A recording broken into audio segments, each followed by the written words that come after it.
Let's talk about the motion in one dimension using the application of calculus. So for this problem, let's read the problem. A cyclist starts its motion from a position 5 meters at t equals 0 seconds. The cyclist's x-coordinate varies with time according to the equation x sub t is equal to 5 meters minus 30 meter per second t plus 4 meter per second square t square. So let's find the cyclist's displacement between t1 is equal to 2 seconds to t2 is equal to 5 seconds. Letter B, find the average velocity during that interval. And then letter C, let's find the acceleration at t equals 3 seconds. So for letter A, the first thing we have to do is to solve for x1 and x2. So solving for x at 2 seconds, so at t1 is equal to 2 seconds. So x1 or x of 2 seconds is equal to 5 meter minus 3 meter per second times 2 seconds plus 4 meter per second square times 2 seconds square. So here we have 5 meter minus 6 meter plus 16 meters. So overall, we have 15 meters.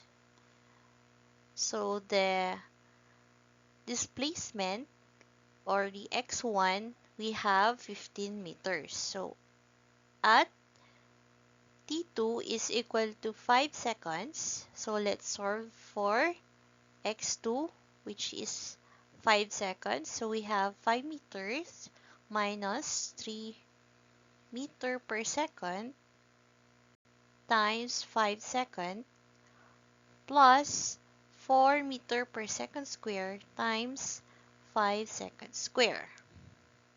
So we have 5 meters minus 15 meters plus 5 square is 25 times 4, that is 100 meters.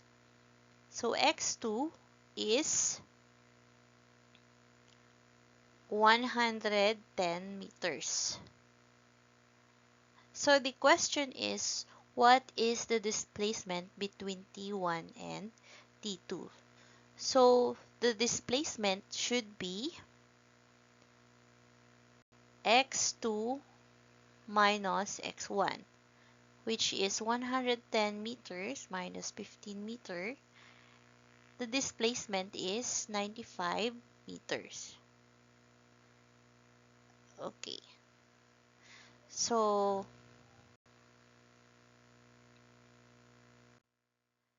for the next problem, let's summarize our answer so far. So we have x1, which is 15 meters, and then x2 is 110 meters.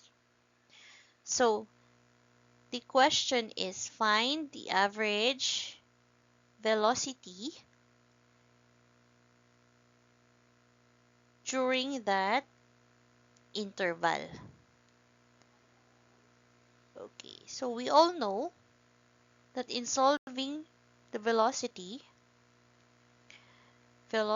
is equal to the change in position over the change in time. Okay, we have the change in position. We have x2 minus x1 over the change in time, that is t2 minus t1. So the velocity is 110 meters minus 15 meters over 5 seconds minus 2 seconds.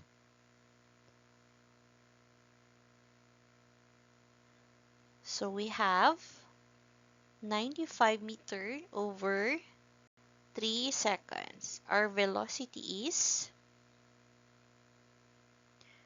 31.67 meter per second. So this is our final velocity. Okay, solving for the acceleration. So first we will get the equation for the velocity, which is the derivative of x with respect to time. So this is equal to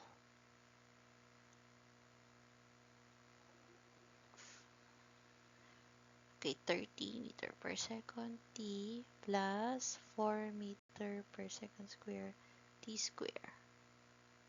So we get negative 30 plus 8t. So this is the equation for velocity.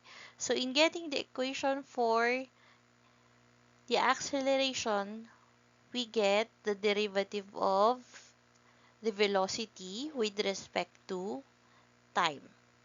Or this is negative 30 plus the derivative of negative 30 plus 8t. So the acceleration is equal to 8 meter per second square. So since the acceleration is constant, so the acceleration at t equals 3 seconds is also 8 meter per second square.